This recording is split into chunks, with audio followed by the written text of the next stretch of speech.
নিজের ব্যাগটা নিয়ে ওঠা যায় না।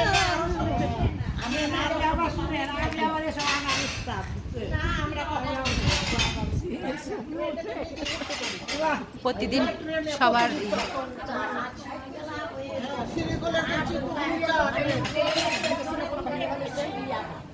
আমারটা যে প্ল্যাটফর্মটা আমারটা একটু ধরেন, এটা ধরেন, আমার দিকে ধরেন। রাজশাহী স্টেডিয়ামে আজকে আমরা সবাই জাপান গার্ডেনে বাসিন্দা সকালে নাস্তা খেতে আসছি।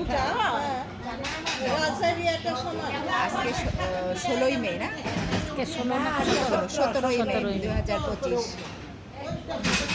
ঠিক আছে, সব ডিজিটাল হয়, ট্রেন ডিজিটাল হয়। তারপরে সিলেটে যাওয়া লাগে নিয়ে থাকতে জামাই পড়ে গেছে জামাই আবার সিঁড়ি বানাইছে ট্রেনে নিয়ে যেতে শিখি। ওদেরও সিঁড়ি আছে কিন্তু টাকা দিয়ে নিতে হয়, ম্যানেজ করতে হয় ওটা।